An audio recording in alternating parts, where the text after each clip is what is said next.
Boa tarde, hoje é 23 de 4 de 2021, nós vamos aqui começar a quarta aula de produção gráfica em moda, e vamos trabalhar hoje tipografia e organização tipográfica. Também vamos aqui falar sobre algumas questões sobre como escolher e como identificar uma tipografia. Antes de qualquer coisa, eu queria logo... tem um hamster aqui. Eu queria logo apresentar para vocês o que seria de modo... Eu vou fazer isso terça-feira, com mais calma, mas eu queria mostrar para vocês o que seria...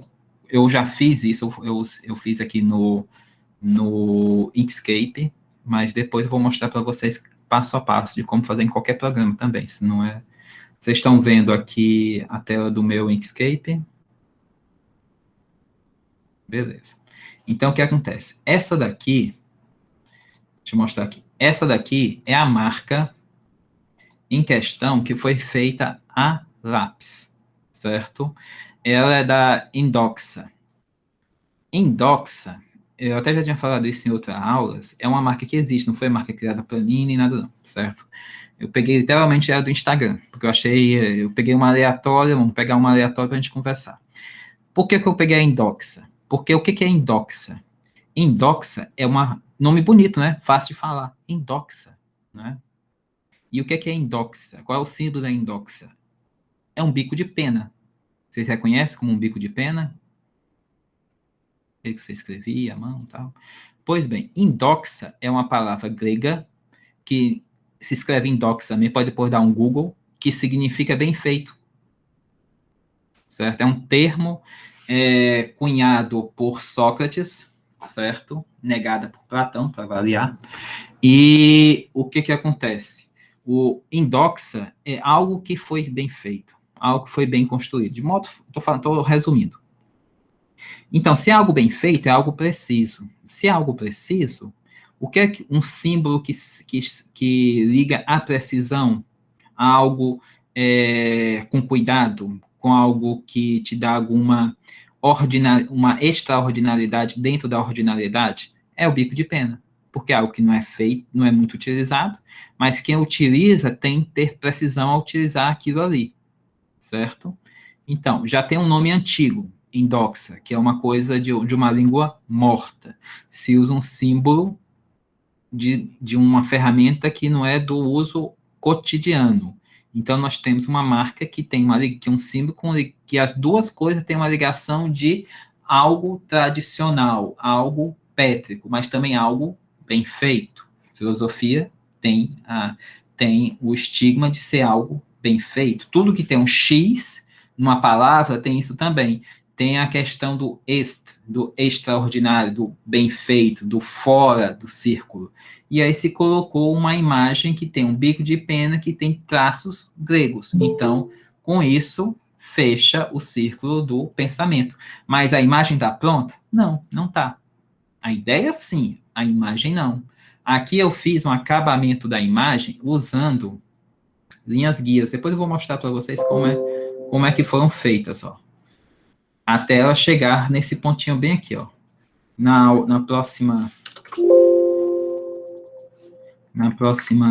aula, eu vou mostrar essas curvas que eu fiz aqui, essa daqui em particular e essa, foram as bases que eu construí e fazer o refinamento das curvas do desenho, para que eles tenham um padrão, para que eles tenham uma harmonia, certo? Mas isso foram estratégias que eu vou mostrar aqui para vocês, tá bom? É só isso que eu queria mostrar. Próxima aula a gente vai realmente conversar com isso, certo? E não travou, graças a Deus. Deixa eu fechar aqui. Deixa eu desligar Deixar sem guardar. Agora eu vou abrir aqui a apresentação e a gente vai falar sobre tipografia.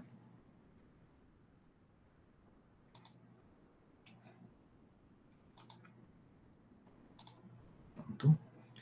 Vamos lá. Por que que eu mostrei o Endoxer também?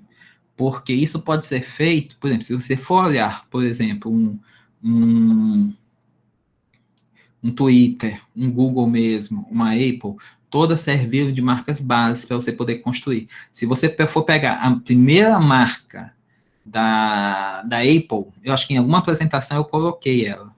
É uma mulher segurando uma maçã. É uma pintura basicamente vitoriana, né? Certo? É um desenho, praticamente, da mulher segurando uma maçã, certo? Até chegar à maçã mordida, houve um caminho, certo, a ser seguido. Deixa eu colocar aqui.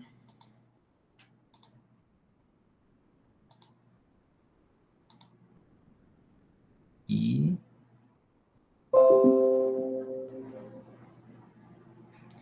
vamos nós. Pois bem, tipografia. Hoje nós iremos trabalhar com o que é uma tipografia, uma composição de projeto e molduras de enquadramento. Então, o que é que você, a gente diz, eu sei o que é uma tipografia, o que é que você quer uma fonte. Mas, normalmente, quando a gente vai escolher uma fonte, a gente não sabe como escolher. A gente vai pela beleza, essa aqui tá bonitinha, mas será que ela realmente ela tem uma leitura e ela segue um propósito? Não sei, para não dizer que eu sou ruim, eu coloquei no final da apresentação um quadro, aqui meus quadros famosos, para que cada elemento que a tipografia tem e o que ela traz, para ficar mais fácil. E aqui foram mais ou menos uns 15 livros que eu resumi para poder estar nessa apresentação, para a gente poder condensar. Alguns estão em espanhol, mas dá para ler. Vamos lá. Primeiro, a tipografia é a área do design gráfico dedicada ao estudo, ao uso e à criação de letras, alfabetos, sistemas de escrita. É um dos campos mais tradicionais do design, cujo desenvolvimento teórico vem sendo construído há mais de 500 anos. A gente pensa que a tipografia é algo moderno, né? Algo que veio com o Gutenberg, mas não. O processo tipográfico, ele já vem desde o bizantino, certo? Propriamente dito. Se a gente for fazer realmente rememorar sobre isso, as tábuas dos assírios já são um processo tipográfico de tipos móveis. Eita, café frio é ruim. Aí o que acontece? Para além disso, nós temos de ver que não foi só para esclarecer, não foi Gutenberg que criou os tipos móveis. Eu falo isso porque tem muitos vídeos de youtuber, tem muito até livros que falam isso, certo?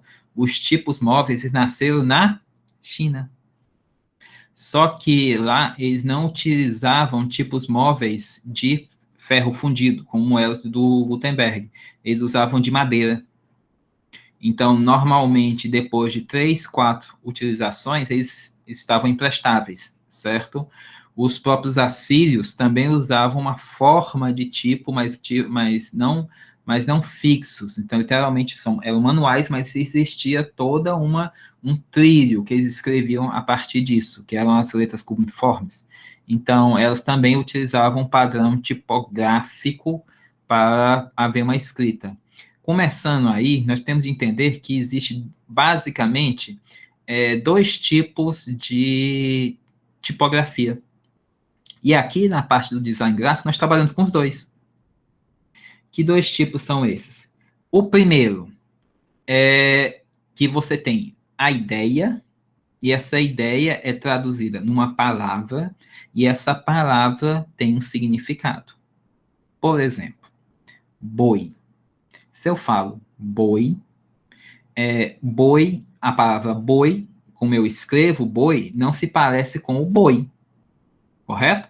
Mas o B de boi, ele foi codificado a partir da imagem de um boi, certo? A sua construção visual anterior era de um boi, certo? Parecia o símbolo de um boi, certo? O som, certo?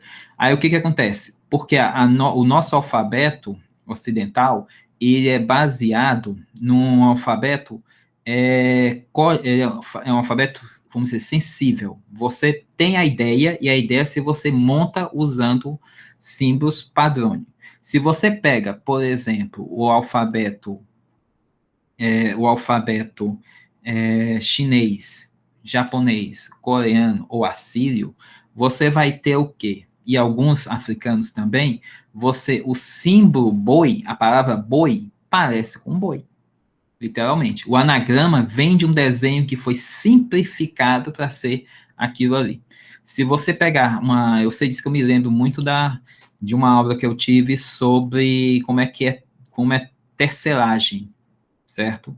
A palavra tecelagem em japonês, ela é um anagrama, certo? E a palavra anagrama, tecelagem, ela é construída a partir da imagem de um tear, certo? E daí vem até você chegar no significado. Mas sem entrar nessa confusão, por que que eu estou entrando também?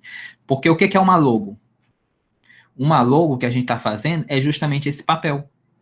A gente está pegando a ideia que está escrita, por exemplo, se eu faço arcabouço, certo? No momento que eu tenho a marca arcabouço, eu tenho um nome escrito arcabouço, mas eu preciso de uma imagem que signifique arcabouço. E aí eu uso justamente as aspas invertidas, certo? Então, com isso, eu tenho tanto o nome arcabouço, como uma imagem que significa arcabouço. Mesmo o arcabouço em si sendo uma ideia figurativa, que não tem um lugar, não tem uma representação. Se eu pedir para vocês desenharem um arcabouço, olha, eu quero um arcabouço bem aí, me desenha. Não dá, porque arcabouço é um conceito, certo? Por isso que o meu símbolo da marca arcabouço não tem um símbolo, não tem uma figura, porque é uma ideia, certo? E se é uma ideia aberta. Um dos símbolos que eu cheguei em arcabouço foi, por exemplo, um balão. Aqueles balãozinhos de quadrinho, não tem? Que a pessoa está pensando. Aqui é um espaço fechado para ter uma ideia. Como eu falei para vocês, todo o design, ele nasce a partir do seu arcabouço. Mas ele nasce a partir das ideias e do conhecimento que ele carrega, tá? Do conceito que ele tem, certo? É igual que eu falo com meus alunos de TCC. Você não é capaz de pesquisar tudo. Você é capaz de pesquisar o que você conhece, certo? Que você tem a intimidade. Porque isso vai te dar a vivência e a historicidade dos elementos que serão necessários para você construir o seu pensamento. A mesma coisa acontece com o design gráfico. Ele precisa de ter referências, certo? E referenciar isso num processo. O que foi que eu usei? Quadrinho. É uma peça que eu tenho? Tenho, mas eu não fiz o arcabouço parecendo uma história em quadrinho, e sim parecendo uma história de máquina de escrever, usando um elemento aberto, usando que um elemento tipográfico. Como eu falei, a gente não tem, e isso também serve de exercício para vocês.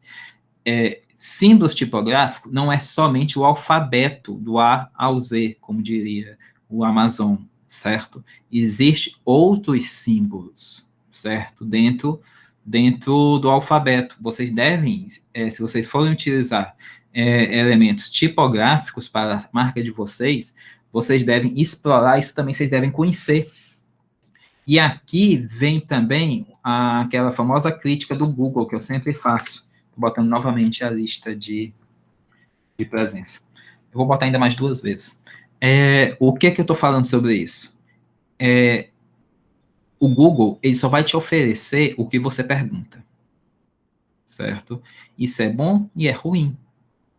O bom é que você vai ter, pelo que você pediu, você vai ter muitas opções. O ruim, que você jamais consegue estourar a sua bolha, certo?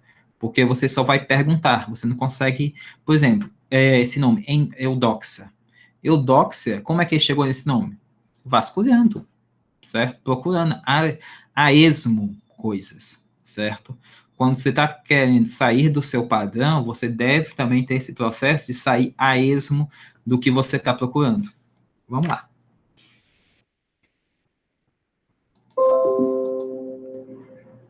Aqui, ela está pequenininha, certo? Mas depois vocês podem ampliar e vocês vão ver que são a classificação das letras. Elas podem ser consideradas tinha de classificar esse negócio de alguma maneira, certo?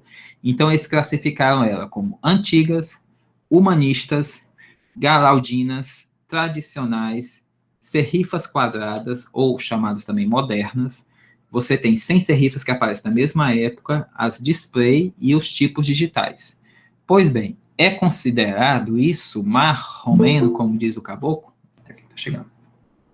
É considerado isso mais ou menos como letras antigas, aquelas que vêm antes de 1400. As chamadas humanistas, elas são de 1400 a 1500. Também são chamadas de venezianas.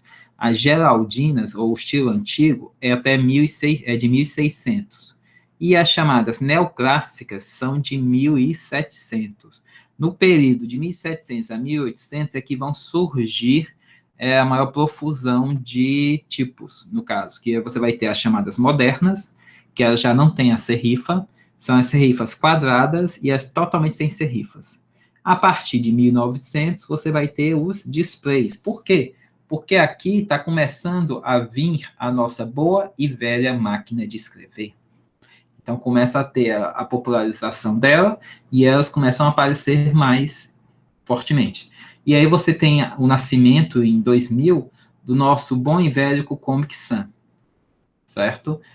Inaugurando também os tipos, os chamados tipos, só ajeitar aqui, que são chamados os tipos digitais, que foram feitos exclusivamente para os computadores. Por que isso? Porque existe uma necessidade para ser nem toda fonte pode ser utilizada para o computador. Certo? Por que isso? Quando, eu já fiz site, para você ter ideia. Foi um tempo que se fazia site. Né? Como hoje que tinha os presets mesmo. Você tinha de programar esse troço. Então, o que acontece? Você fazia o site, de repente não abria no Chrome, não abria no Google, não abria... O Opera nem existia. No Internet Explorer, que nem existe mais. Então, por quê? Porque quando você instala o Windows, instala o Mac, eles fizeram um acordo que para ter umas fontes que era para ter nos dois, certo? E aí o que acontece? Quando você fazia o site, aquela fonte, ela tinha que ter uma quantidade de bits para que ela possa ser, quando você está aqui no chat, você não vê um nome bem pequenininho e mesmo você estando no celular, você não consegue distingui-lo, certo? Porque aquilo ali ele é programado para ter uma quantidade certa de pixels, certo? 8 para 16. Então, o que acontece? Você consegue visualizar mesmo num monitor com pouca resolução, certo? Nem todo mundo tem monitor 4K ou então um celular OLED, com tela OLED. Então, o que acontece? Ele é feito para ter uma visão básica em todas. Aí, o que acontece? Hoje em dia, quando você vai fazer um site, como é que você faz para você ter uma fonte especial ser vista no site, ser visto na tela, mesmo se seu computador não tenha a fonte? É porque você transforma aquele texto em imagem vetorial. Porque as fontes tipográficas, elas são programas, certo? Quando você instala, por exemplo, uma Arial já vem no computador, mas se você vai instalar uma Helvética, se você vai instalar uma Galaud, você precisa baixar aquele programinha, que é bem pequenininho, que são kbytes. E a partir desse programa, você consegue ler um arquivo que tem com aquela fonte. Por que o PDF é interessante? Porque o PDF, ele faz o processo que o site faz. Ele trava aquilo ali em uma imagem e aí todo computador, toda pessoa que for abrir aquele arquivo, consegue visualizar direito o teu projeto gráfico sem necessariamente ter tua fonte.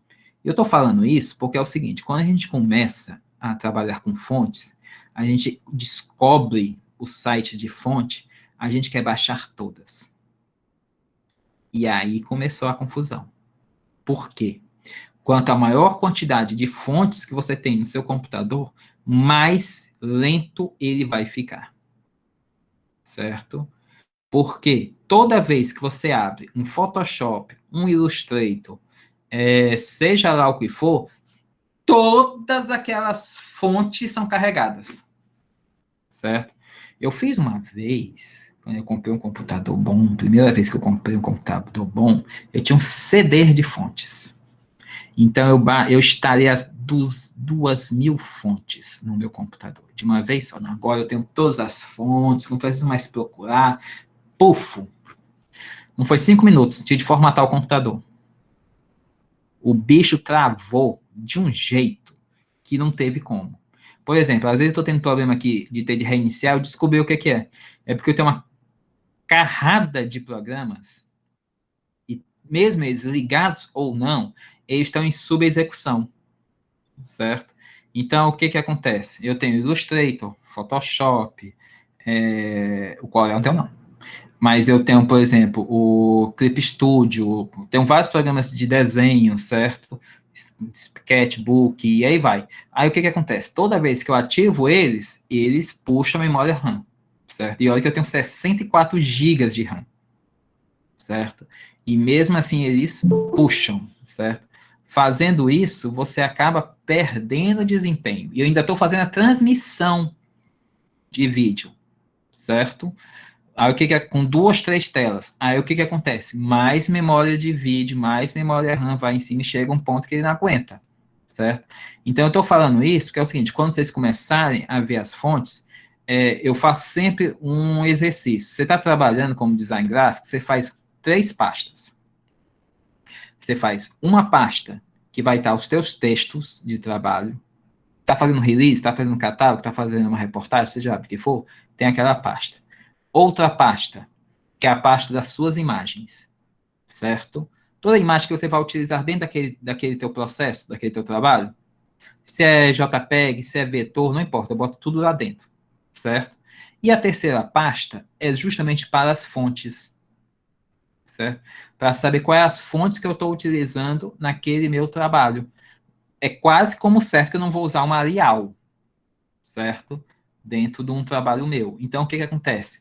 Normalmente eu uso fontes específicas, eu coloco lá dentro.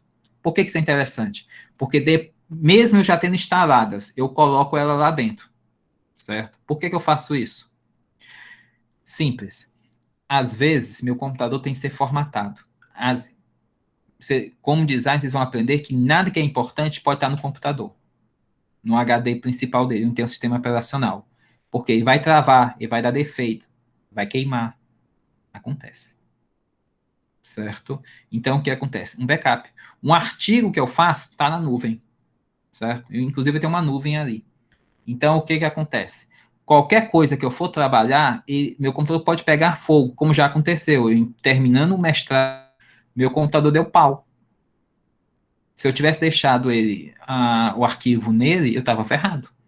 Tem coisa que você não consegue recuperar. E o design gráfico é campeão nisso, certo? Então, o que acontece? Sempre faça um backup fora. Perca um dia de trabalho, mas não perca o seu trabalho. Entendeu? Que eu estou falando isso?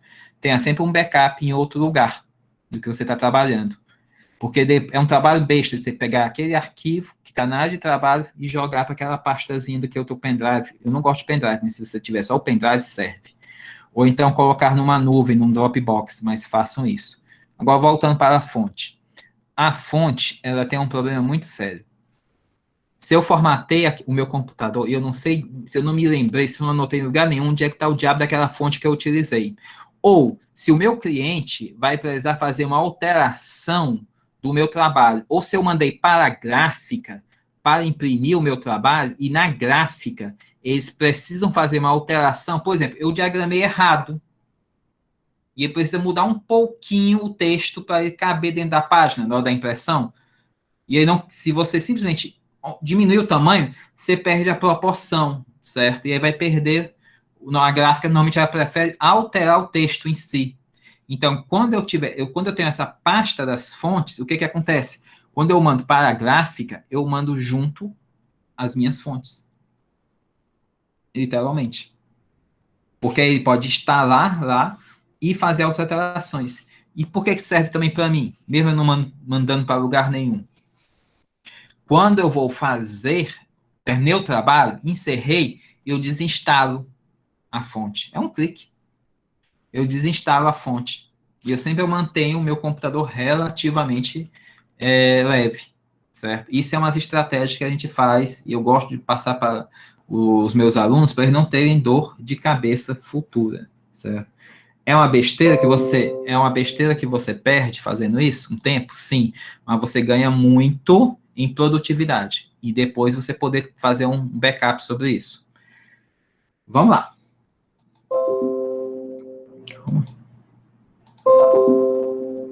Que foi o senhor? Não inventa não. Não inventa hoje, que hoje é dia santo. Vamos aqui.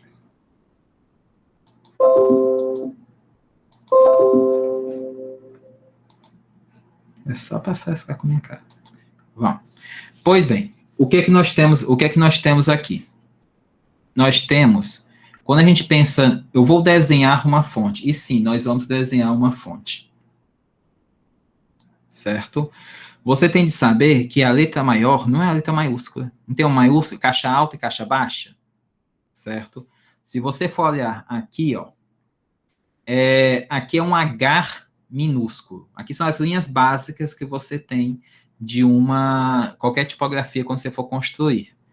Pois bem, você tem as linhas das ascendentes, as linhas das maiúsculas, a linha média, certo? Que também é chamada altura X, certo? E a linha baixa. E você tem a última linha, que é chamada linha das descendentes. Calma que eu vou dar dentro do cigarro já tem um preset para isso para vocês. Certo? Bonitinho. Então, o que acontece? Linhas ascendentes é a parte maior das letras maiúsculas.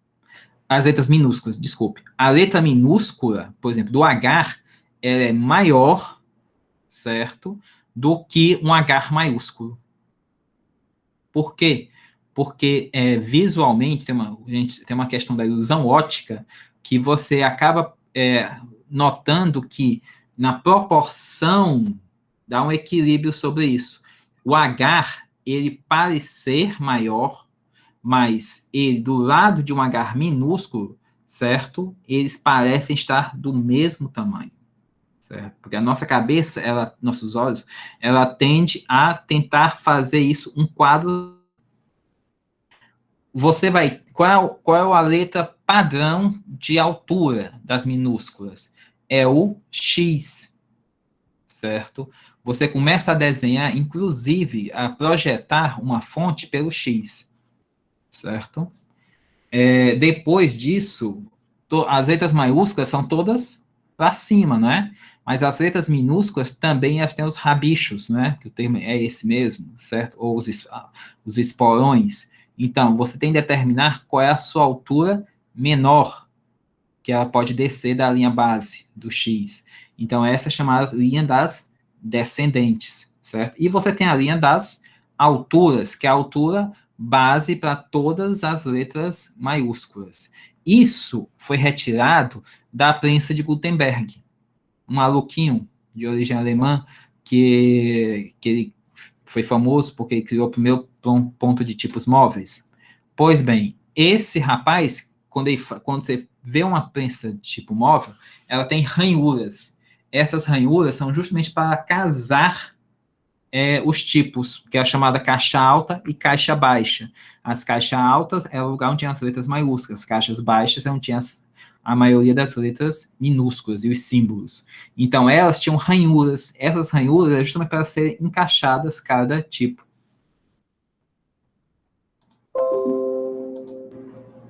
Vamos lá. Aqui vocês podem ter com maior calma, mas é a designação de cada elemento. Nenhum elemento do tipo móvel, ele é arbitrário. Se ele está lá dentro, ele tem um nome, eu te garanto que ele tem, e ele tem uma função, certo? Aqui, se vocês derem uma olhada nos elementos do tipo móvel, você vai ver que, por exemplo, o ápice dele aqui, chama-se ápice no caso, da letra maiúscula, essas barrinhas que litam um elemento ao outro, o pessoal chama de barra ou travete, certo? Aqui são as serifas, que a gente vai ter uma classificação só para elas, certo? Aqui o pessoal chama de gota, lóbulo, orelha, certo? Aqui o pessoal do R, por exemplo, essa rodinha do R, a gente chama de ban, ela é chamada também de contorno interno. Você vai ter, também tem chamada de horus. Você pega o C, aqui, esse espaçamento, ele vai ter abertura. Precisa saber disso? Não necessariamente. Só se você for para a prova final. Aí sim. Mas, no caso, para construir a tipografia, não, você tem que saber que esses elementos existem, que a partir dele você pode ter a chance de construir o seu tipo. Pois bem, aqui é interessante, porque os remates ou a base, ela vai sofrer alguns tipos. Por exemplo, você tem aqui o clássico, ele tem esse formato clássico por causa da origem de onde ele é inspirado. Porque quando começou a se fazer os tipos, o pessoal começou a fazer tipos que pareciam letras bizantinas, que pareciam letras cursivas, certo? E uma delas foi as chamadas clássicas. Se você for olhar qualquer monumento, normalmente eles são taxados em letras com tipografia clássica. Se você for na Grécia, aquelas nomes todos que tem aquela, ou ver uma imagem, você vai ver que a base tem uma cunhazinha, né, uma basezinha. Por quê? Essa base na serrifa da letra não é um arabesco à toa. Alguém sabe que é um punção? Ou uma talhadeira? Quando você vai talhar na pedra, quando ele ia começar a fazer o talhe na pedra para poder formar a letra, ele tinha um ponto, ele riscava, que a gente chama de pauta aqui, né? Aquelas riscas da folha pautada. Pois bem, ele riscava aquilo ali, certo? Aí pegava o punção e dava o primeiro arremate, o primeiro ataque à pedra, certo? Esse ataque era pela base, que era a serrifa. Por isso que ela tinha esse formato de cunha e acabou se tornando um estilo de gravação, certo? Por isso que toda letra clássica romana, ela, que é chamada disso, ela tem essa função. Pois bem, estou falando, mas aí você vai ter outras também. Por exemplo, a Firidônia, a regular. Aqui já foram tipos mais depois de Gutenberg. Aí você vai ver as cuneiformes, eles foram criando os estilos, até chegar no sem remate, que é chamada letras modernas, que é a partir de 1900, principalmente 1930, certo? Onde se começou a querer se repensar todo o universo tipográfico, certo? Isso muito impulsionado pela segunda revolução da Bauhaus. Mas depois, se vocês quiserem estudar alguma coisa sobre Bauhaus, vocês vão ver como acontece a revolução da produção gráfica e do que a gente chama hoje de marketing, certo? Ou mesmo de programação visual, certo? Ela começa na Bauhaus, antes da Segunda Guerra Mundial, certo? Depois, com a incorporação da Segunda Guerra Mundial, ela foi incorporada pelos nazistas. Aí a Bauhaus foge, ela continua, mas depois disso ela é refundada, depois que acaba a Segunda Guerra Mundial, e depois ela é fundada uma nova Bauhaus nos Estados Unidos, na Califórnia. E essa história da Califórnia, onde vem, por exemplo, o estilo Apple, que a gente vê hoje, né, desse minimalismo, certo? Ele nasce aí. E os nossos tipos móveis, eles vão nascer também, esses tipos modernos, eles vão nascer nesse período entre guerras, certo? Entre a Primeira Guerra Mundial e a Segunda. Muito influenciado pelos professores da Bauhaus. Aqui, vocês vão ter um vislumbre de cada linha mais determinada, para que serve e onde ela é utilizada. Quando, por exemplo, um design de fonte, ele vai fazer uma fonte, existe programas específicos para você fazer fonte, certo? E existe os programas santos. Qual é o programa? Existe um programa específico que ele vai determinar, por exemplo, se você vai colocar, vou dar um exemplo aqui, que está aqui na tela. Pronto. Perfeito. Vocês estão vendo esse B aqui, não é? O espaço deste B para o A, ele é menor do que o espaço do B para o G. Por quê? Porque o B, no caso, B minúsculo, ele tem uma forma, uma das artes dele, reta. E esse daqui está em curva. Então, tem uma regra da programação gráfica e visual que você determina que quando você tem um vertical e um horizontal, eles têm que ser mais próximos do que quando você tem dois verticais próximos, para que eles pareçam visualmente que eles estão do mesmo espaçamento, certo? Estou falando de uma regra, tem várias outras regras. Por exemplo, o H. Vocês estão vendo esse H maiúsculo, não é? Esse meu H aqui. Vocês sabiam que esse H, essa haste do H, ela não está no meio do H, no meio geométrico. Vocês podem pegar a régua. Ela está no centro óptico e não no centro geométrico, certo? Depois vocês podem procurar o que é centro geométrico e centro óptico. O H está no centro óptico. Por quê? Para ele dar a impressão que você passou a vida todinha achando que a barra do H estava no meio, não é? Bem na metade do caminho, mas não. Ela está um passo acima, um pouquinho acima, certo? Que é justamente para você ter a ilusão que ele está nivelado, que ele está equilibrado dentro na perspectiva. Por exemplo, quando você vai ver o O, ele tem toda uma dinâmica para saber se tua fonte, vamos lá, tua marca, ela é uma marca estática, você usa um O estático. Sua marca, ela é oblíqua, se ela tem um movimento, certo? Em círculo, se ela tem um movimento ascendente pendendo para a direita ou para a esquerda, que isso vale para os dois, você quer dar uma estabilidade formal para ela, você quer levar ela para cima, ou você quer levar ela para os lados? Se eu quero levar ela para cima, o meu O, ele tem as bordas laterais mais grossas. Se você quer espalhar ele, deixar ele mais centrado no peso maior nele, você vai colocar ele com as bordas do O na parte de cima e na parte de baixo. Vamos lá.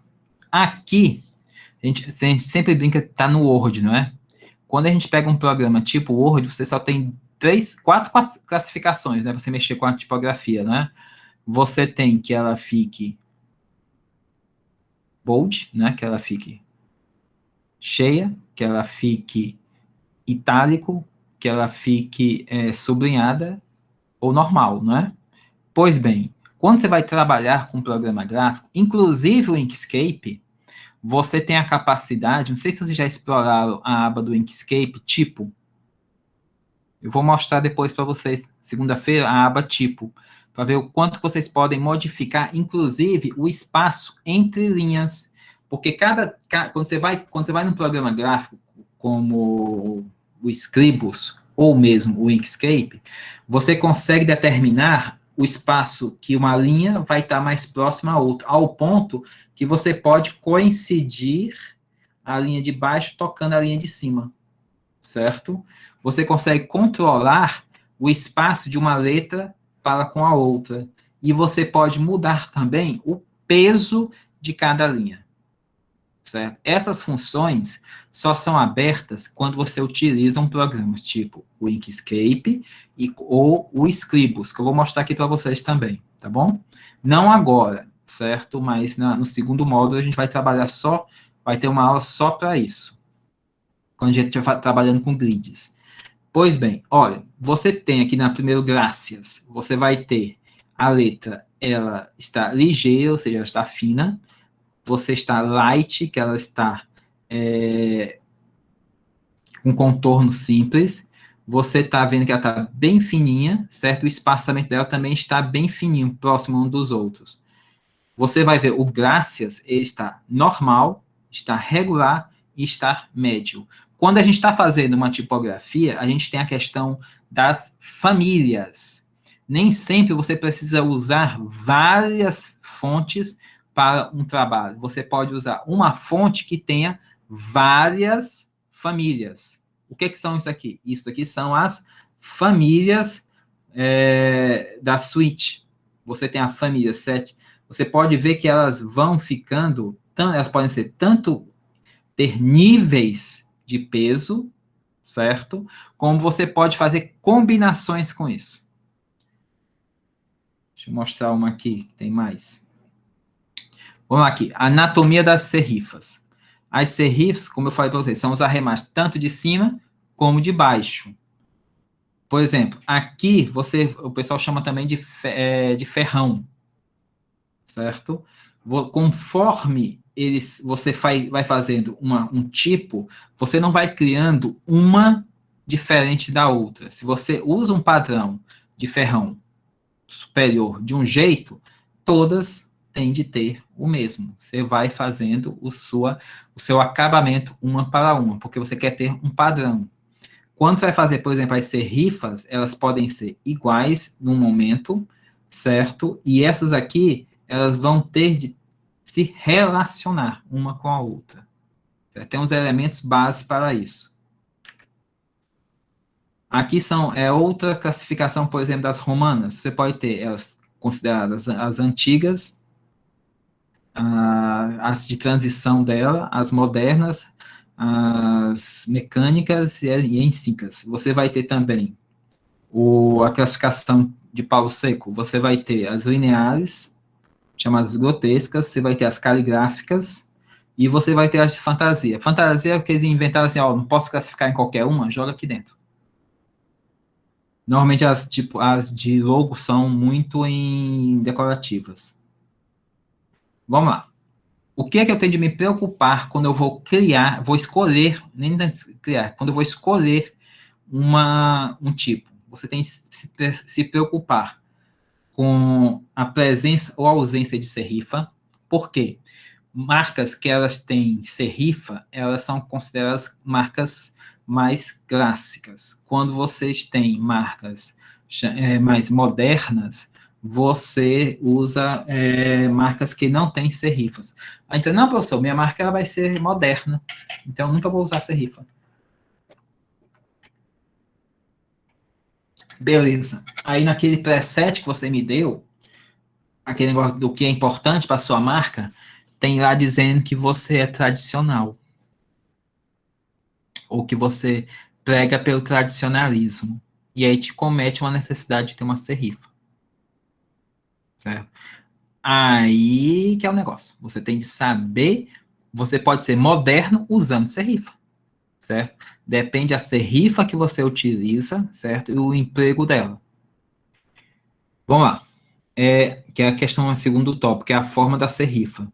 Você também tem que ter a relação da curva ou reta entre os chifres e serrifas. O chifre que é aquele esporãozinho, certo? A uniformidade ou viabilidade da espessura do corpo, no corpo que eu falo da fonte. Lembrando que é o seguinte, quanto mais grosso, tô falando modo... quanto mais grosso seja a nossa fonte, certo? Mais estática ela é. Maior peso ela dá. Maior seriedade, maior importância aquele elemento visual você está dando, certo? A fonte, ela nunca pode ser pensada, quando você está fazendo tipo de uma marca, ela não pode ser pensada independente. Ela tem que ser pensada sempre no conjunto, e principalmente no espírito da marca que você está criando. Uniformidade ou viabilidade da espessura do corpo e fatores históricos, que é qual é o produto que você está colocando. Por exemplo, a Hering. Hering, você sabe que em tradução de Hering é um peixe, né? Então, tanto é o nome do sujeito, como também é o cação, a gente chama aqui. Então, aqui, o cação, a pesca de cação, ela tem um quê de tradição, não é? Um quê de historicidade. Por isso que o Hering tem um quê de serrifa. Aqui é o pulo do gato que eu passei aqui para vocês. São 2 sites que vocês têm obrigação de dar uma olhada, certo? Que é o tipmed.com, que é uma enciclopédia onde é possível baixar tipografias gratuitamente. Algumas não. visualizar clássicas como ficaria em sua aplicação. Ele te dá uma pesca, literalmente. Você pode escolher uma tipografia e ver as aplicações dela em processos gráficos. Então, ele é muito útil. Ele é muito útil para quando você está começando a projetar o seu layout. O outro é o Typographic Posters. Também é uma fonte de inspiração com cartelas tipográficas. Porque o que acontece? Você pega um tipo.com ou vou aqui no Google tipos grátis, não é? Aí te dá uma cartela, ele dá uma cartela infinita de tipos que você não sabe por onde, não é? Começar. Não sabe aonde você vai fechar o seu caminho, certo? Então, eu sempre digo o seguinte, andem nesses dois sites, que eles vão te dar muita ajuda na hora de você escolher qual é o caminho que você quer seguir. E como eu estava falando para vocês, a fonte tipográfica que a gente baixa é um programa. Normalmente, eles são de 3 tipos, certo? Você tem o PostScript, que é o tipo 1, você tem o TrueTape e o OpenTape. O OpenTape é esse rapazinho aqui, ó. Normalmente, quando você vai ver o arquivo e ver o nome OpenTape, normalmente você tem certeza que aquele tipo é gratuito. Por que eu estou falando isso? Vamos falar sinceridade?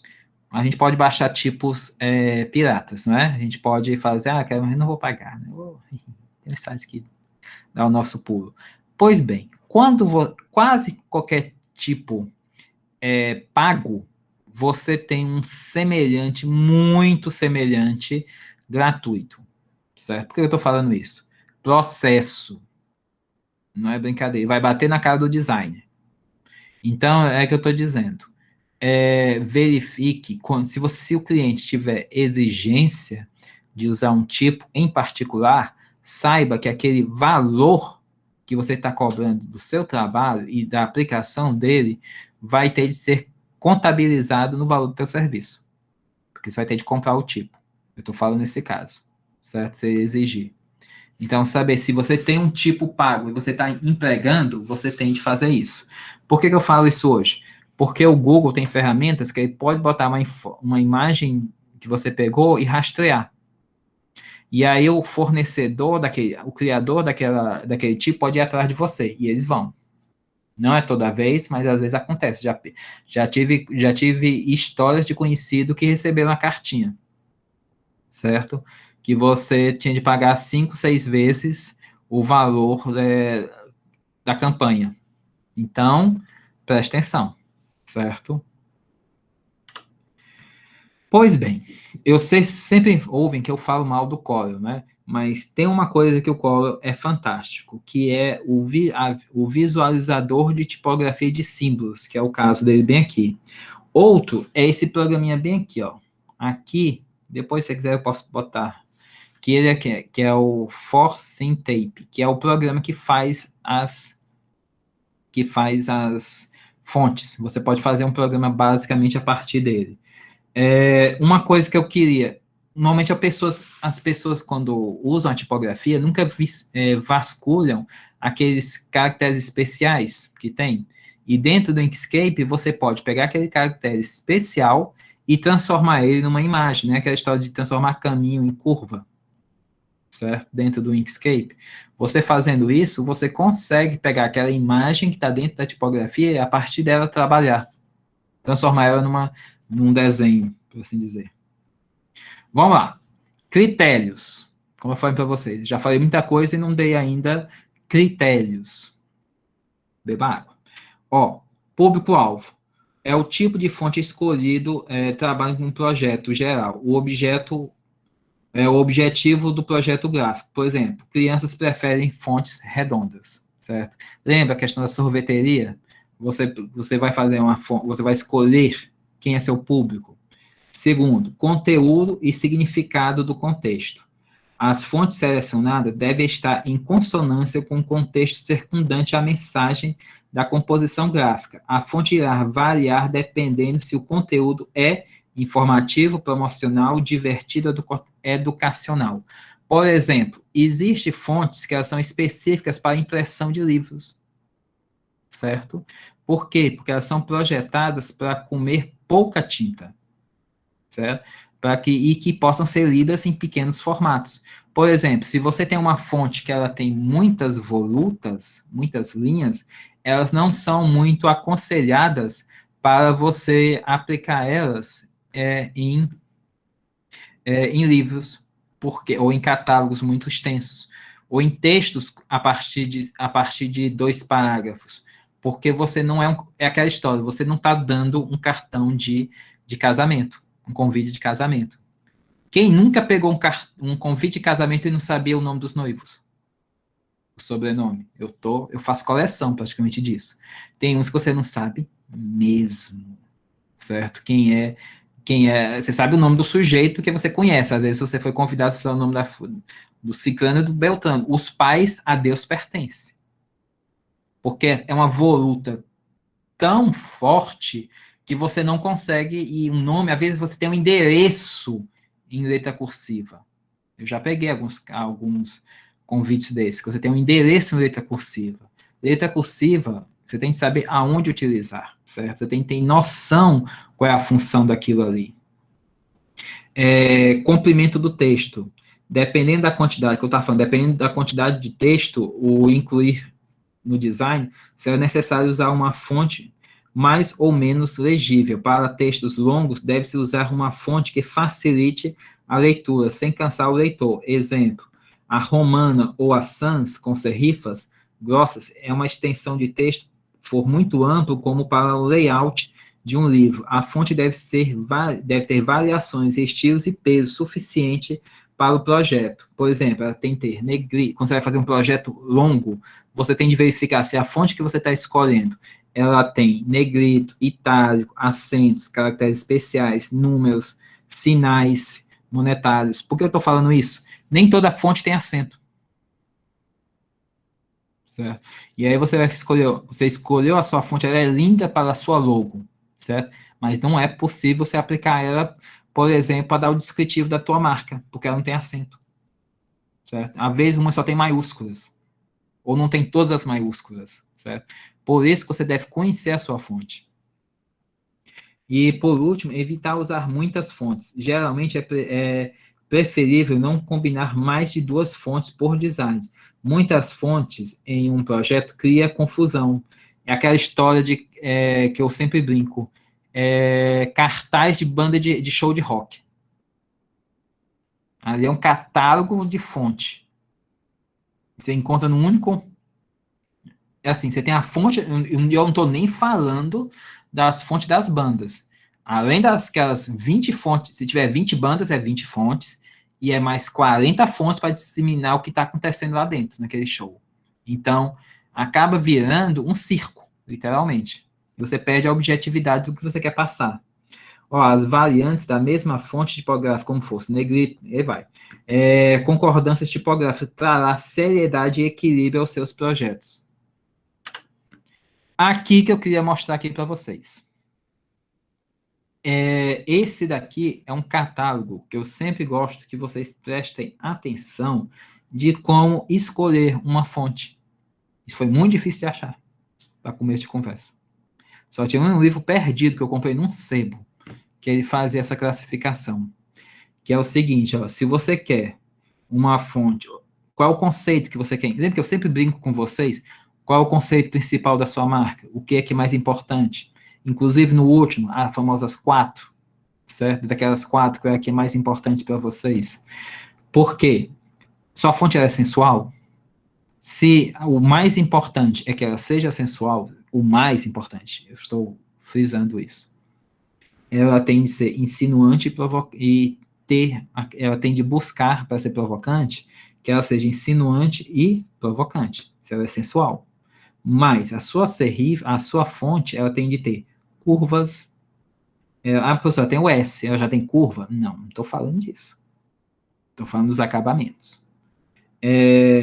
Ela tem de ter sugestão da forma, ou seja, ela tem de ter formas mais orgânicas. Se eu tô querendo uma fonte que ela seja tradicional, então, se ela é tradicional, qual é a característica visual que ela tem de buscar? Ela que ela tenha recorte e que tenha um pensamento antigo. Então, você vai ter os tipos clássicos e as serifas. Ah, mas minha fonte ela é irrelevante, não, porque senão você não está nem fazendo. Ela é irreverente ou arrojada. Então, você está buscando características que sejam incomuns e inusitados. Então, o que tem que ter dentro da sua fonte? Ela tem de ser assimétrico, ela tem de ser irregular e ela tem de ser desconstruído. Ou seja, você pode buscar fontes que ela não tem um padrão ordinário, que ela tem tamanhos diferentes, que ela tem proporções diferentes.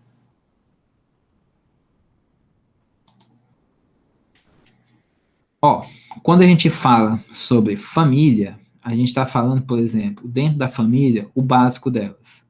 Por exemplo, aqui você tem o formato minúsculo regular, aqui você tem o regular maiúsculo, e você tem também o minúsculo regular, mas em small cap, ou seja, no formato dela pequeno.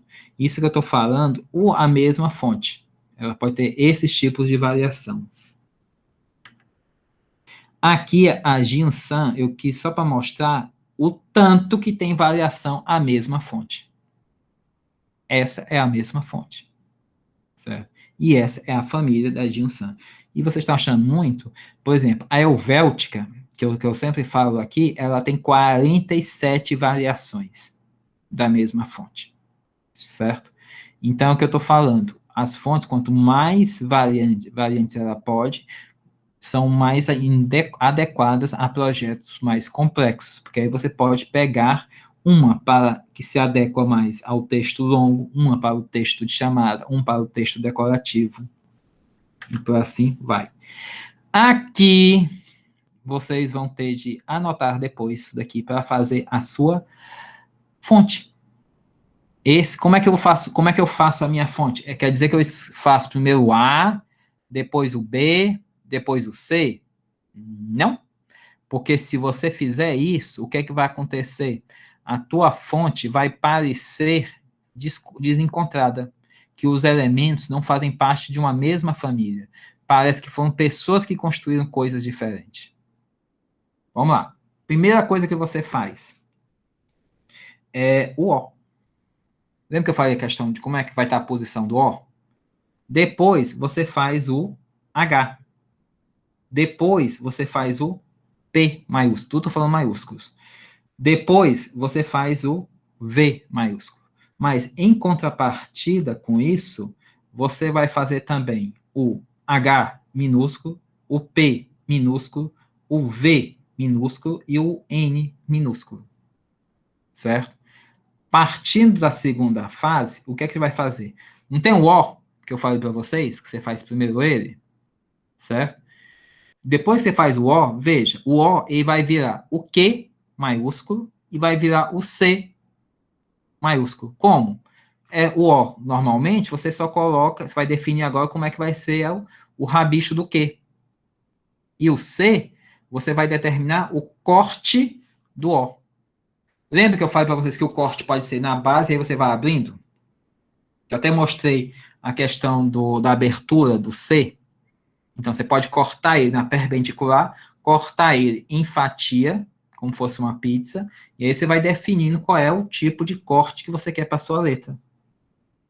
Entendido isso, você vai para o H. O H, ele vai formar também 3 letras. Ele vai formar o N. Como é que ele forma o N? Você já não tem a abertura do H, com a perninha na lateral aqui?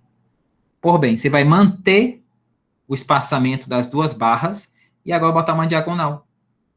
E assim você faz o N maiúsculo. Como é que você faz o O? Não tem as duas barrinhas aqui, já estão na horizontal? Então, estão na vertical? Você é a base, agora você une ela. Aí você tem o U. E o I? O I é só você tirar o resto e fica já a barra, certo? Para o P, o P e vai gerar o B. Como? Só inverter. Você bota o buchinho que estava em cima, bota embaixo. O R, você puxa a perna. O F, você não tem um espaço entre os dois aqui, para fazer o olho do P, você simplesmente mantém o espaço e faz linhas retas. O D, você não tem aqui essa começo da curva dele, então você completa a curva para fechar o D. E o E, você tem esse espaço, esse, e agora você só fecha o outro. Pronto, com isso você tem essas letras bem aqui. Para o V, você vai ter o quê? O V já gera o A. Como? O V está aqui, o A você deita. E aí você bota uma barra no final. O Y nada mais é do que o V que você botou para cima e aí baixou uma perna. O W, mesma coisa, você tem um V aqui, aí você colocou outro V, só que cortados na parte de cima. O X é as duas pontinhas do V, um para baixo da outra, engatando. E o Z nada mais é do que o ângulo do V. O V está de um ângulo aqui e o outro V do outro ângulo também. E o K é você pegar esses mesmos ângulos de um lado para o outro e agora só uma linha reta. Pois bem, feito esses, nós vamos ter, por exemplo, agora as minúsculas. O H é o mesmo procedimento para o I.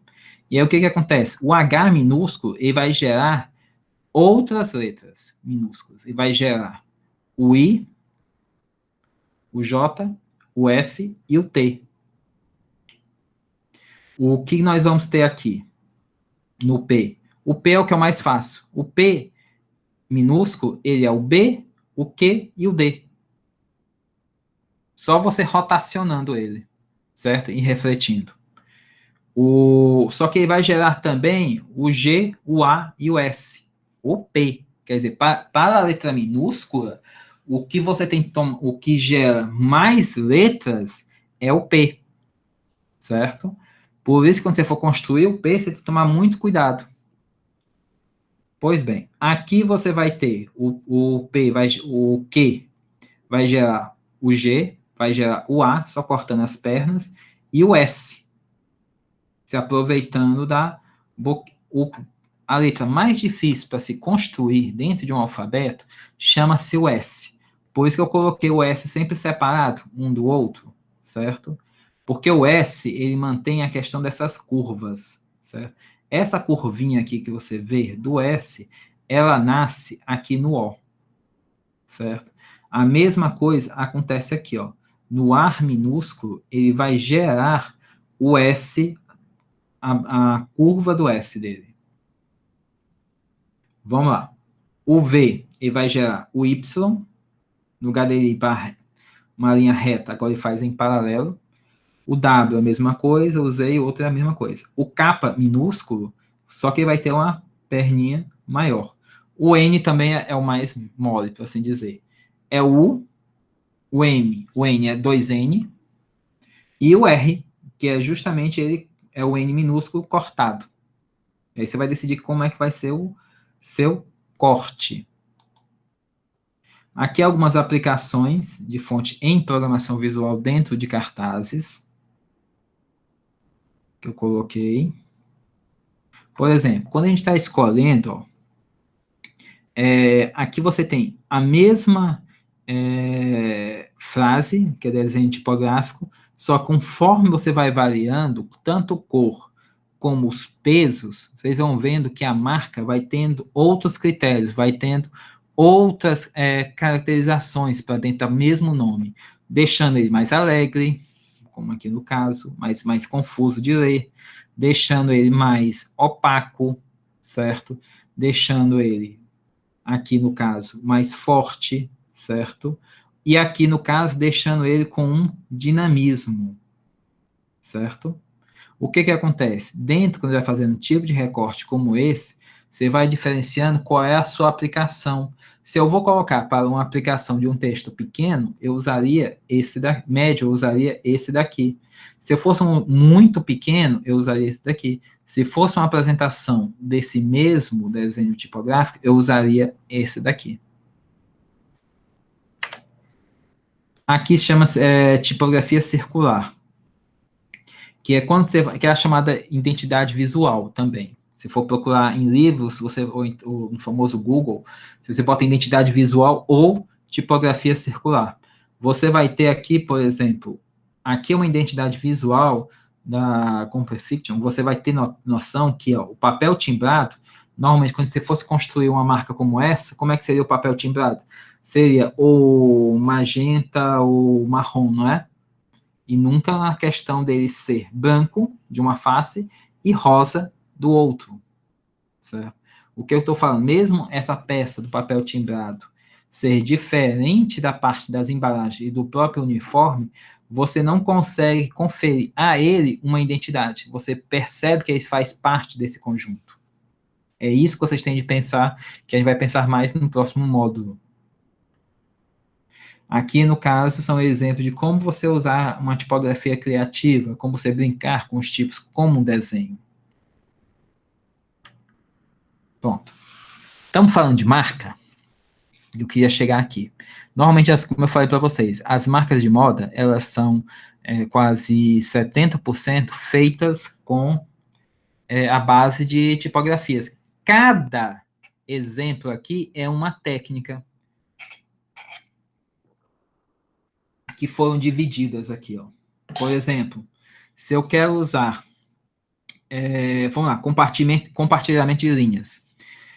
Essa primeira, você está compartilhando duas letras maiúsculas. Aqui, no caso, são duas letras inclinadas. Aqui você tem uma única barra que está sendo para os dois. Aqui, no caso, você está usando uma marca, ela está, o B, ele foi verticalizado, certo? A barra do P que estaria vertical, ele foi inclinado, certo? Para ser incorporado com V. Aqui, o que acontece? Ele juntou, só que ele inverteu o A. O A, normalmente, essa curva do A, ela está no sentido da direita. Aqui, o que ocorreu? Estão unidas, mas o O, ele deformou o P. Aqui, no caso, são todas ao topo, essa aqui estão ligadas pelo meio, essas aqui, elas estão vazando pelas bordas. Essas daqui, elas estão conectadas uma com a outra, mas como sobrepostas. Aqui, você tem elas incorporando uma com a outra. Tem mais. Ó, removendo e cortando. Aqui você tira, aqui no exemplo anterior, eles sempre estavam grudando ou entrando uma com a outra, né? Aqui, no caso, eu estou tirando um elemento, certo? Estou tirando aqui a do K, por exemplo. Aqui eu estou cortando a perninha do A. Aqui eu estou subentendendo que tem um S aqui embaixo. Que a perninha do S continua. Aqui, usando os espaços negativos. Aqui eu estou... Alguém viu o C aqui? Por quê? Porque o negativo está todo branco, aí você tem um C aqui interferindo no M. Bem aqui. Certo? Aqui é a mesma coisa. Aqui você vê um B de um lado e um D do outro. Você consegue ver o B e o D ao mesmo tempo. Usando a Gestalt, né? Aqui é a mesma, aqui você já está usando as linhas se sobrepondo, formando. Aqui você usa um elemento cênico, no caso uma espada, certo? Como um elemento de ilustração para unir as letras. Aqui você está usando uma voluta para unir as letras. Aqui você está usando, aqui são dois exemplos de espelho. Está espelhando uma na outra. certo? E aqui, literalmente, espelhando uma com a outra, os N's e o W. Aqui você tem, você tem uma rotação da fonte, certo? Elas estão ligadas, mas agora estão... Até então, eles estavam seguindo um parâmetro. Aqui ela está rodando, certo? Aqui o A foi invertido para dentro do M. Aqui as duas letras estão formando um cisne. Você pode usar também a questão da simbologia. Ou pode aproveitar um vazio para botar um gatinho também. E aqui outras técnicas, mas aqui o Command Center, que botou um C dentro de outro C. Aqui você está simplesmente fechando, fazendo o elemento de fechamento. Aqui você está interrelacionando os dois, fazendo a simulação de letra cursiva, transparência, certo? E variando as cores. Vamos lá. Quando você vai fazer você está criando a sua marca, você começa a tentar agora organizar esses espaços, tentar fazer uma estratégia. Lembra que alguns me perguntaram também sobre a questão da moldura, né? A moldura é justamente esse fechamento, certo? Eu tenho a minha marca arcabouço, eu quero fechar ela de alguma maneira, certo? Para isso, a gente tem de utilizar algumas relações, certo? Que vão te dar, você pode usar uma cor para emocional, ou você pode usar você tem que determinar, primeira coisa que eu sempre brinco, é que o seu fundo, você quer que ele seja simétrico ou assimétrico? Você quer que ele tenha circular ou retangular? Se ele é assimétrico, se você normalmente busca por formas assimétricas, normalmente a sua fonte ela é simétrica, sua imagem ela é simétrica. Se você quer dar um equilíbrio, se você quer provocar muita estabilidade, então você vai ter tanto um retângulo dentro de uma imagem retangular. Vai fazer barulho. Vamos lá. Aqui são alguns exemplos. O design vai pelas composições para ativar a percepção e recombinar linhas, formas e imagens, surpreender ou perturbar dentro da mensagem. Aqui são seis, tem um livro chamado Design do Donis e Adonis, certo? E também tem outro livro chamado Design para quem não é design, que ele vai abordar muito isso também. Depois me lembra, monitor, se eu te passar eles. Que ele vai colocar muito exemplos de como construir cartão de visita, pegar esses fundos, mas basicamente ele vai trabalhar nesses seis aglutinações. Vamos lá. Simplicidade, que você vai entender que as formas elas vão buscar uma combinação dela. Você tem similitude, que é onde você vai agrupar sequências. Você vai entender que aqui é um grupo, aqui é outro grupo, e aqui é a repetição do grupo, e novamente o grupo. Aqui você vai ter uma aproximação, ou seja, esses dois elementos, esses dois aqui, estão tendo um espaço de ligação entre, ou melhor, esses dois elementos aqui, eles não estão ligados, eles estão separados, porque existe uma repetição em conjunto a eles. Clausura, normalmente, quando você está quase fechando, mas você deixa um pouquinho aberta.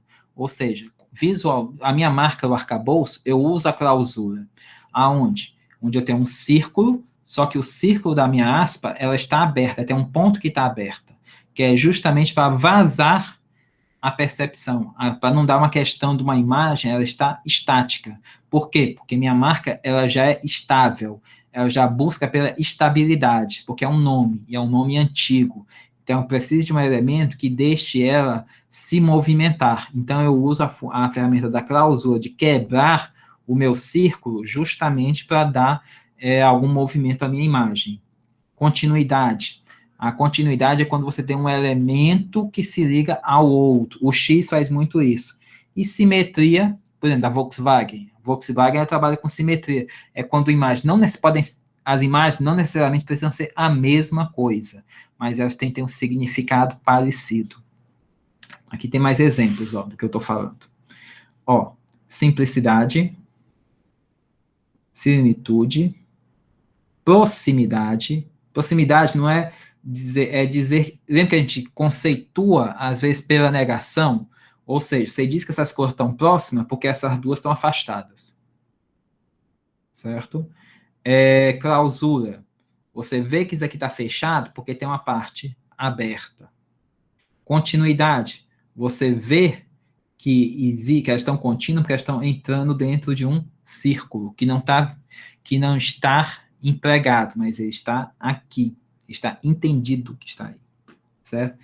E simetria, porque essa parte é realmente um espelho da outra. Esse aqui é o mais fácil.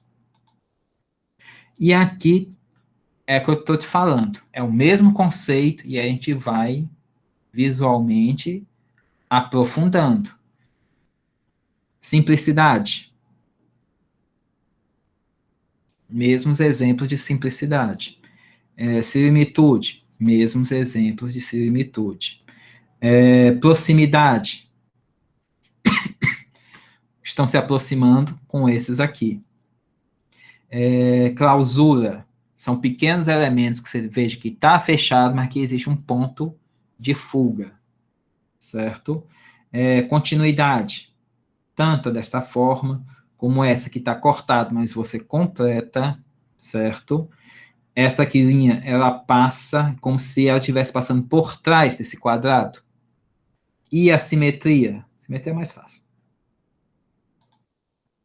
E aqui são alguns exemplos também da aplicação disso, inclusive quando vocês forem fazer o grid de vocês. Ó, a proximidade das letras desordenadas agrupam para formar palavras, mesmo elas estão invertidas, mesmo elas estão desconexas, você consegue fazer uma leitura dele. Aqui, ó, a clausura, você cortou, literalmente afastou ela, mas mesmo assim você consegue ler. A sua curiosidade sobre a imagem lhe quer a você tentar completar a mensagem, certo? Lembra que eu falei para vocês? Vocês podem ser herméticos, mas não podem ser totalmente indecifráveis, certo? Vocês não podem oferecer vários elementos para serem codificados. Ofereça um, que se a pessoa codificar, ela vai ficar contente, então essa marca vai pegar. E continuidade das palavras convergem e se fundem em uma linha que se cruzam, que é justamente você consegue tentar ler isso. Ui. Aqui são outros exemplos de proximidade, um exemplo de semelhança e de curvas e rotas. Quer dizer, a mesma palavras e letras você vai tentando ver que palavras são essas, que estruturas são essas. Figura e fundo. A gente está falando muito sobre a questão de contorno da nossa logo. Você pode trabalhar ela como baia. O que é baia? Fonte, fundo, cor de fundo, pronto.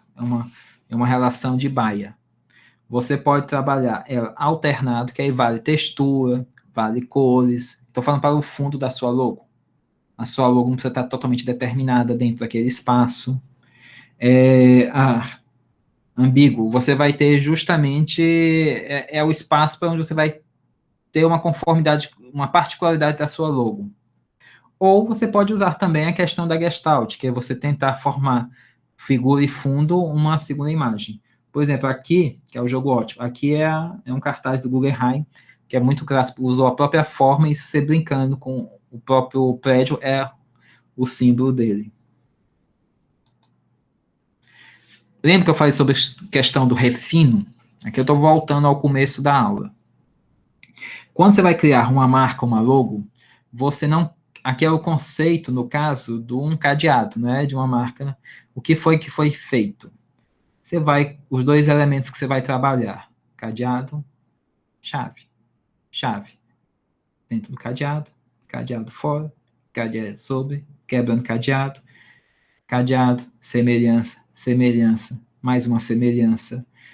Se eu colocar aqui, o vazão, aí vai se começando a questionar a forma. Você não consegue fazer isso no computador, certo? Isso é um exercício de lápis e papel, certo? Para você poder, depois que você fechou mais ou menos na forma que você queria, aí você vai para o refino. Veja que mesmo essa forma, ela não é igual a essa, certo? Não foi só uma digitalização do desenho, certo? Veja que houve uma questão de colocar as duas imagens exatamente iguais, como um espelho, certo?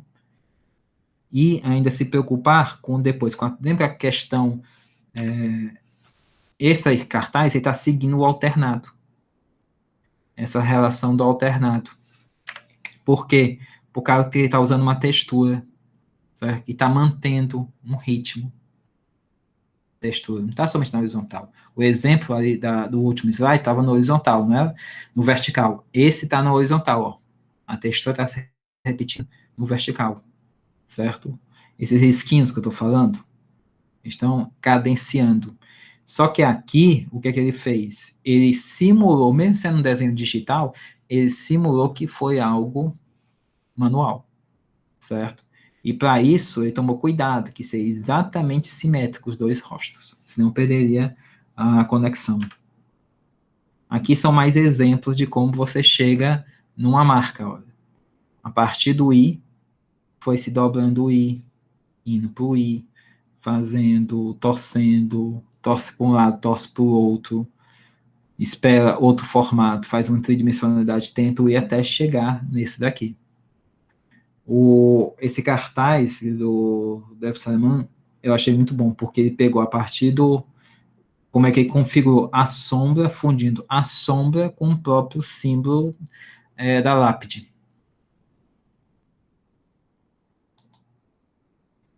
Por exemplo, tipografias abstratas, que são quando você tenta fazer do conjunto a mesma coisa. Existem alguns exemplos de cartões de visita que eles só conseguem ser vistos plenamente quando eles são colocados em sequência.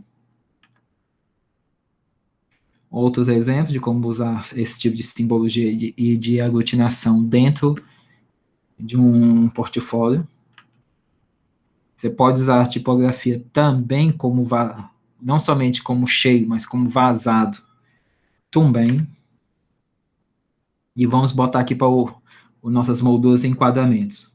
O olho está ligado ao movimento contínuo, focando e reorientando vários estímulos do ambiente. Por exemplo, quando a gente sempre pensa em moldura não é normalmente só aquela moldura que a gente produz, mas aquela moldura que a gente entende como ser, inclusive com espaço vazio, espaço preenchido. Isso vai valer muito quando vocês estiverem na parte de grid. Saber que você, a página inteira, você não precisa preencher ela com tudo, ou você não precisa ser simétrico em toda.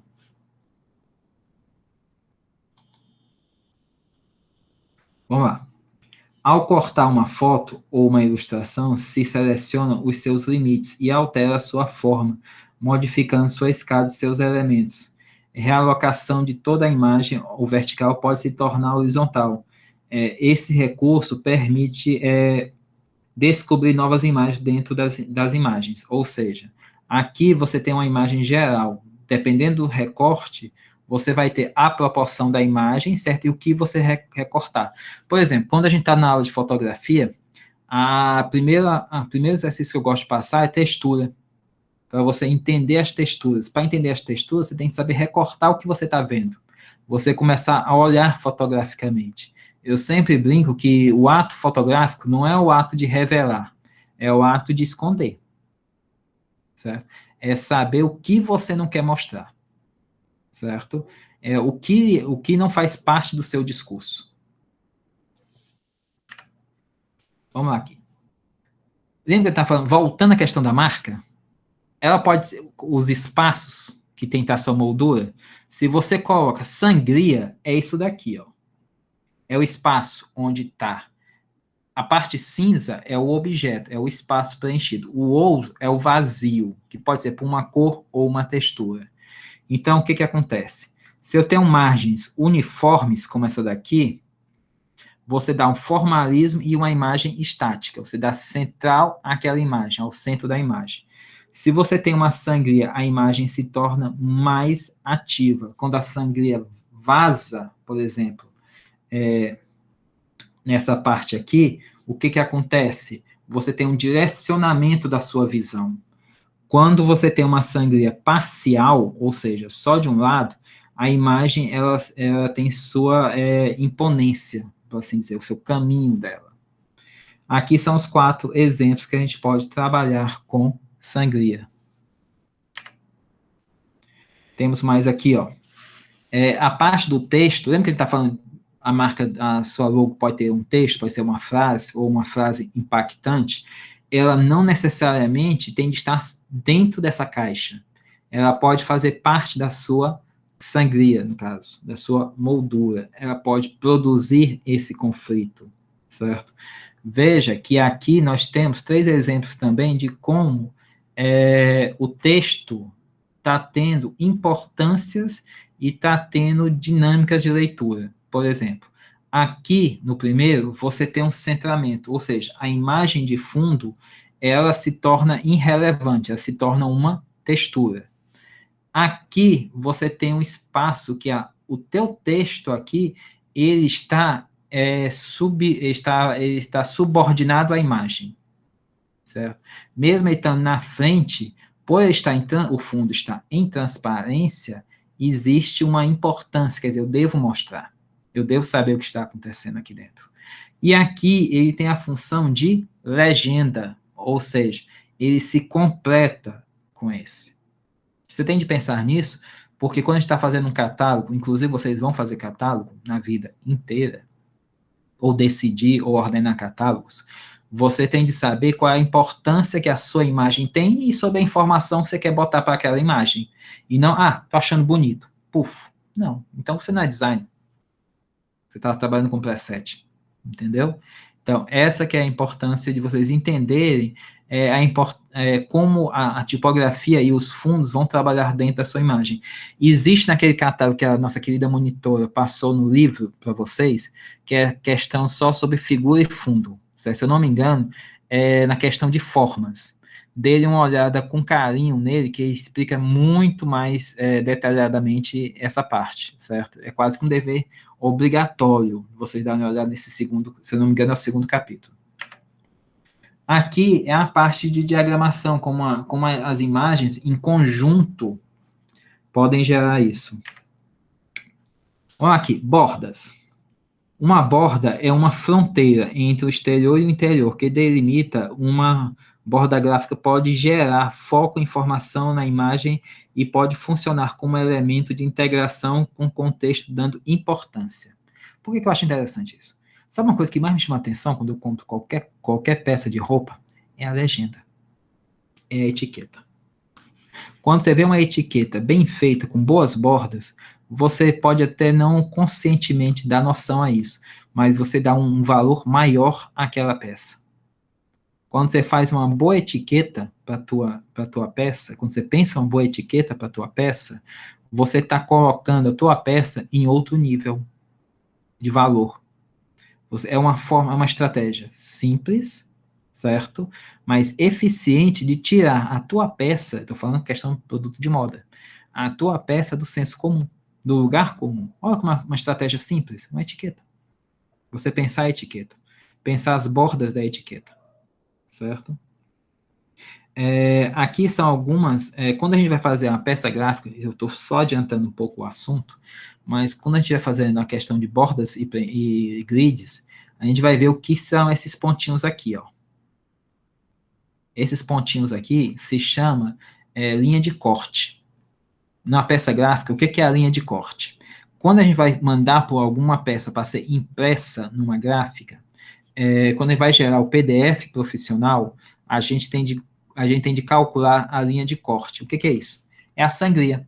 Por exemplo, a impressora imprimiu, certo? Só que ela imprime o papel, se você vai fazer um catálogo no formato A4, certo? O papel que vai ser impresso tem que ser maior que o A4, porque vai ter de ser cortado para ficar no formato A4.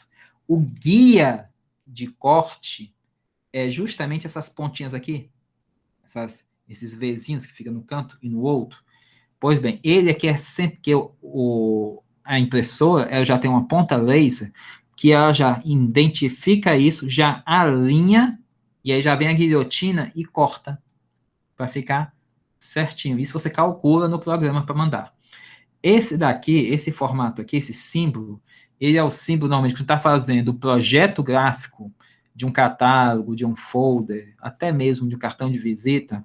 Ele é utilizado para indicar que aquele espaço é um espaço para uma imagem, certo? É o espaço de imagem. Você vai colocar alguma imagem. Por que eu estou falando isso? Você está fazendo um catálogo, normalmente você trabalha em uma equipe, certo? Como você trabalha em equipe, normalmente o design, ele produz a peça gráfica, mas às vezes não tem a foto definitiva. Por exemplo, o catálogo não está feito ainda e você só tem uma foto de referência.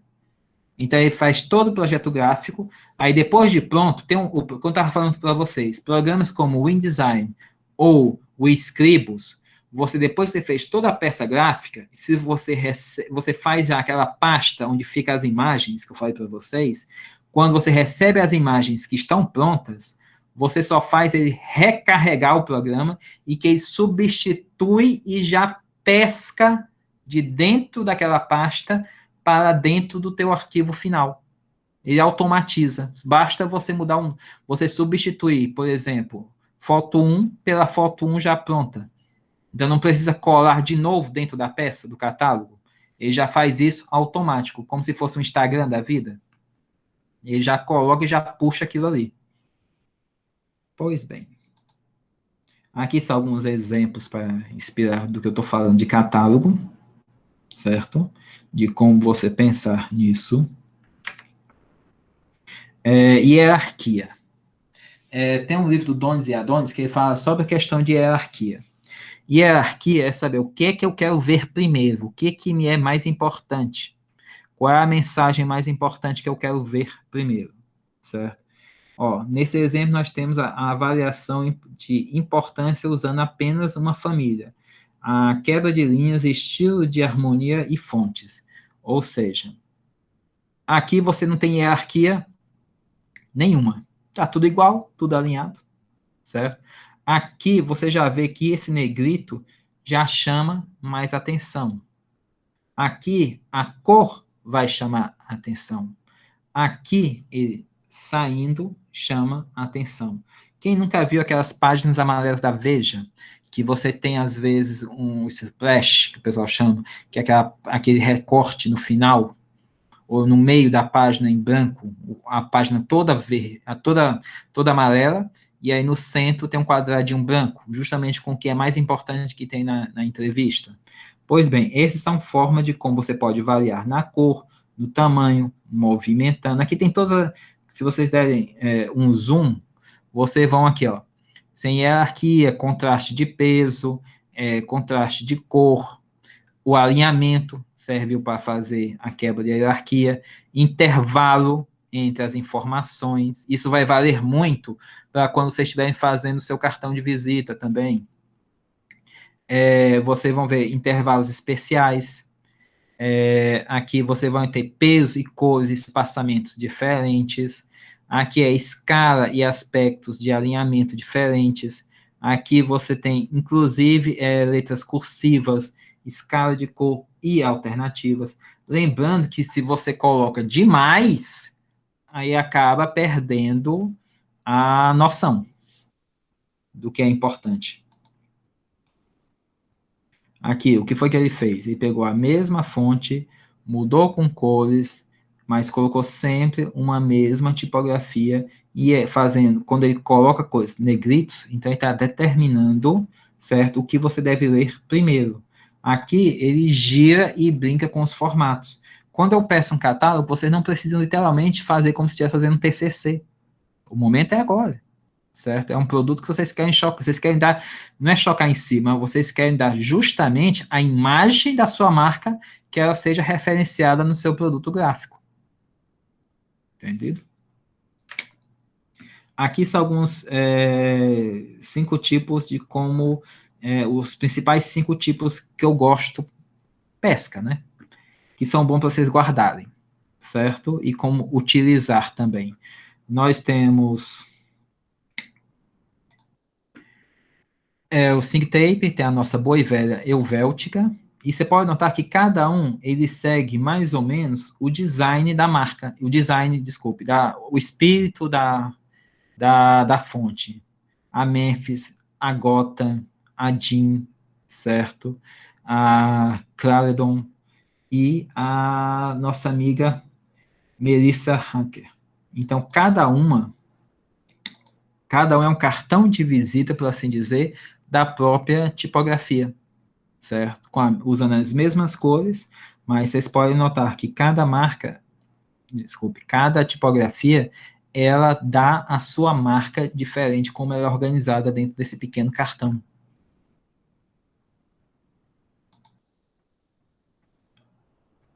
Aqui são outras, para vocês darem uma olhada.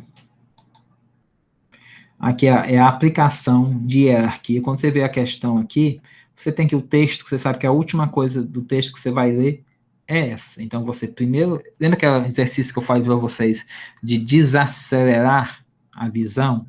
Você fecha os olhos, aí você abre, aí quando você abre, você presta atenção no qual foram os primeiros elementos que te chamaram a atenção, certo?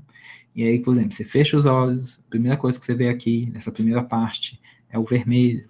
Do vermelho, você vai ver o que está mais de preto, que é essa daqui. Depois de mais de preto, você vai ver essas duas aqui. Por último, você vai ver isso daqui.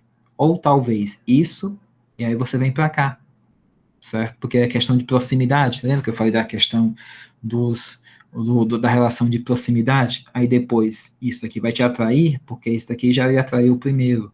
Aí você lê aqui, vê isso daqui, ou vê isso daqui. Aqui, a mesma coisa. Questão de excesso de conteúdo. Estabeleça a leitura. Ou seja, quando a gente está fazendo um catálogo ou uma peça gráfica, a primeira coisa que a gente quer fazer é preencher tudo. A gente quer colocar cada espacinho, a gente quer botar uma estrelinha que seja. A gente quer preencher com o máximo de informação. Não. Pense que a peça de vocês trabalham como um todo. Por isso que eu sempre brinco, o design gráfico não é muito ecológico, porque a vertente de imprimir peças. Então, às vezes, você faz a sua programação toda bonitinha e você imprime uma prova para ver literalmente no papel se está funcionando, certo? Às vezes é necessário você fazer isso. Quase sempre. E agora nós vamos para a nossa atividade, certo? Aqui são alguns livros que foram de referência, depois quem não tiver com se já não tiverem com a nossa querida, eu vou passar para vocês. Vou só parar aqui uma coisa, e vou mostrar um parâmetro, que é o da atividade de vocês. Tem um vídeo que já está aberto no Cigar, que eu queria que vocês assistissem. É um documentário do Alexandre Vornen, que é a formação do design. Ele foi quem fez o Itaú, a marca do Itaú, certo? E ele vai explicar com maior propriedade do que eu, certo? O que seria o design gráfico, certo? E seu caminho de criação, certo? O link já está, link não, até o player já está no cigarro. Só um instantinho, o que é que eu quero mostrar para vocês? Eu quero mostrar para vocês não sei se eu coloquei aqui no cigarro. Era para eu ter colocado.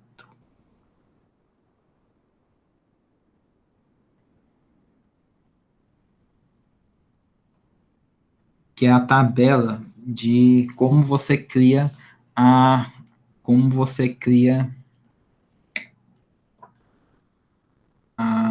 fonte. Deixa eu só botar aqui.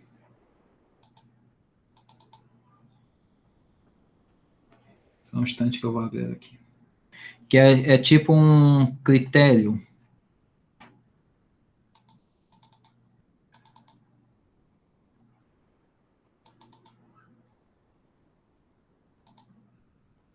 Cadê?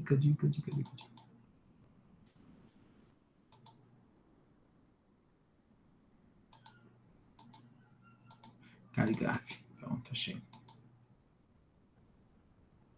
Achei. Deixa eu botar aqui o site.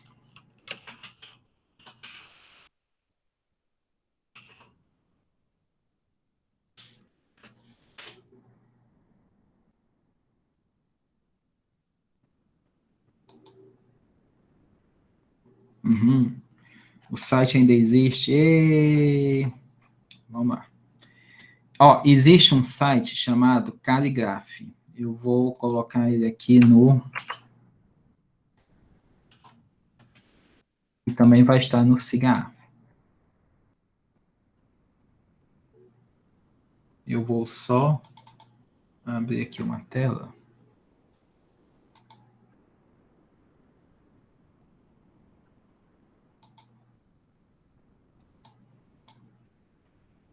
Só um instantinho. O Cali... Opa, foi tudo.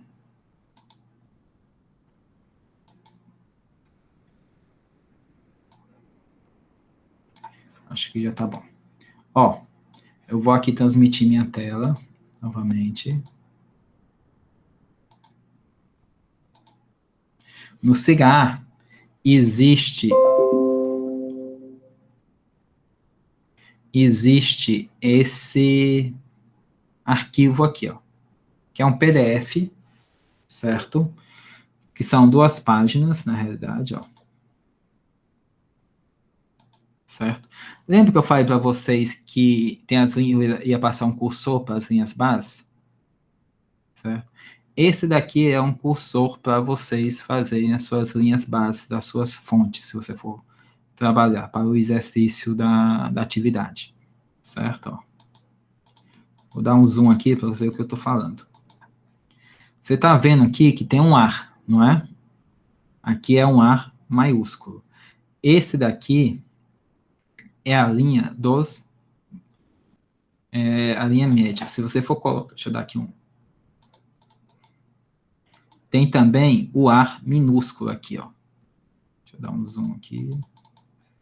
Estou aqui sem o meu.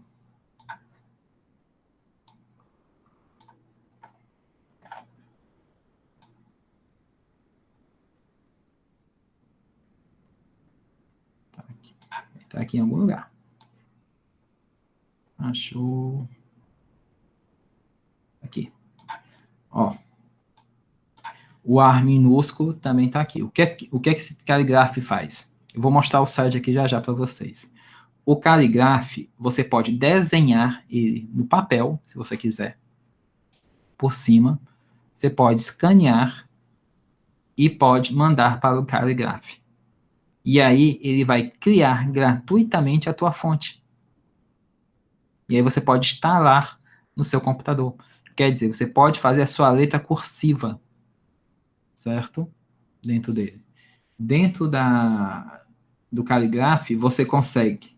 Só que ele tem uma limitação. Como até uns 4 anos atrás, ele era totalmente gratuito. Agora, ele não faz todas as fontes. Não faz todas as letras, só se você pagar. Então, acho que é $4, se você for pagar o alfabeto completo. Só que, se você for botar só 25 caracteres, você não precisa pagar. Entendeu? Então, vocês escolhem o que vocês querem. Depois que você carrega, você pode escolher o que você quer colocar. Entendido? Então, como a tarefa está aberta até sábado, a gente pode, vocês deem uma olhada, tentem fazer, e terça-feira a gente tira a dúvida de como aplicar o Caligraph na internet, tá bom? Eu vou mostrar aqui como é que é o site.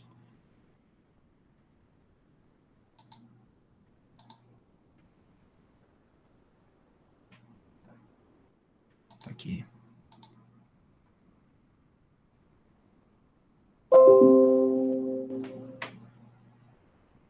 Estão vendo? Professor, Oi. só um instante. Esse sábado que você está se referindo é amanhã ou é o próximo sábado? Amanhã, claro. Amanhã? Não, próximo sábado. Eu sou louco, mas nem tanto. Próximo sábado. Porque a gente vai tirar as dúvidas terça-feira. Entendeu? Aí vocês derem uma olhada e terça-feira. Porque, ó, fazer aqui. Ó, o que que acontece? Você consegue baixar. Você consegue baixar a sua fonte. Para se cadastrar. Eu acho que nem tem mais cadastro. Doc. Esse arquivo que eu mostrei aqui para vocês, vocês conseguem baixar nele aqui também, ó, que é o tutorial, ó. Como eu estava falando aqui para vocês. Você pode fazer diretamente, até no Inkscape. Você faz o desenho, essa imagem que está no cigarro, vocês podem baixar no Inkscape, e aí vocês podem construir sua fonte e depois salva em PDF, certo? E aí importa para dentro dele. Ou faz direto. Aqui, ó. Tá vendo isso aqui?